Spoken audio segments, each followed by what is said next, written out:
According to a report from Axios that came out this past Friday, staffers inside President Biden's White House ever since the disastrous debate performance are, quote, miserable.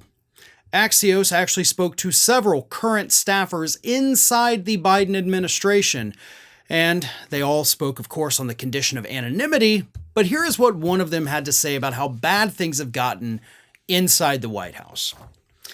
Everyone is miserable, and senior advisors are in a total black hole. Even if you're trying to focus on work, nothing is going to break through or get any acknowledgement from bosses.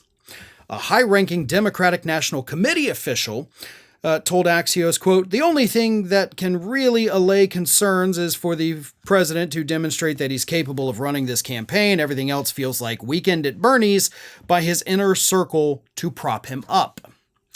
Now, the report goes on to state that there are three individuals, Deputy Chief of Staff Annie Tomasini, Aid Ashley Williams, and First Lady Joe Biden's top advisor Anthony Bernal.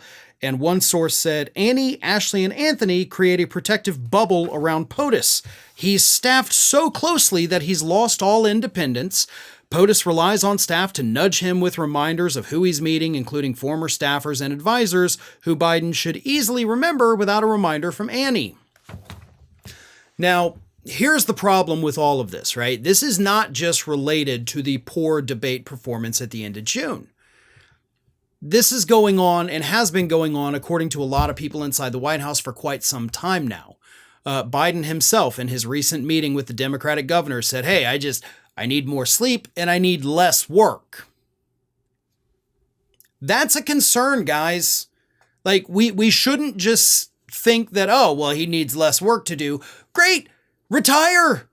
That's what you do. When you hit the point in life when you're like, I just need to not be working so much, and you've got the money and the resources to do it, you retire. You don't run for president of the United States, probably the most stressful job on the planet, I would have to imagine. Like, when the guy doing that job says, I need less work and more sleep, you don't hire him for another 4 years. I'm sorry. Now listen, before you get pissed off at me, by the way, if I go to the polling station in November and the name on that Democratic slot is Joe Biden, I will vote for him. I will absolutely still be voting for Joe Biden if he is on that ticket. And no, that does not make me a hypocrite. It makes me a person who understands how dangerous what's on the other side is. Because I'm damn sure not voting for Donald Trump, and I'm not going to vote for Brainworm Kennedy, and I'm certainly not going to sit out the election. And I don't think anybody should sit out this election. Do I think Biden will make it to the end of the next 4 years? No, I don't. Am I okay with Kamala Harris becoming president of the United States? Yes, I am. Not a huge fan of her, based on her time as AG in California, but she's, again, still a hell of a lot better than everybody else on the other side. The point is, we have time to fix this. We don't have much time, but we got a little bit. And it's one thing for Biden to be having these conversations, with the donors, conversations with the Democratic governors, with the DNC, but it's all happening behind closed doors. These need to be open and honest public conversations with the rest of the people in the Democratic Party, the voters.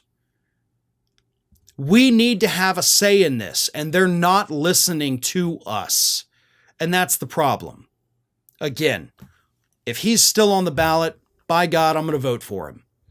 Not going to be thrilled with it, but it will be the best choice in that presidential section by a long shot. Even if he is in a coma on election day, he would still be better than anybody else on that ballot. But we shouldn't have to be voting for he's better than everybody else. We should be voting for this person's better than everybody else because of their policies, not because they're not as horrible as the other folks. And we have the opportunity to do it. They're just not letting us do it. And in the meantime, according to the staffers inside, the White House is just devolving into total chaos. Hey everybody, I don't know if you've noticed this, but we are closing in on a pretty major milestone here at Fair and Balanced as we approach 500,000 subscribers. But we're not there yet, and we definitely need your support. So if you're not already, please do subscribe to the channel, and don't forget, like and comment on the videos and share them as widely as possible.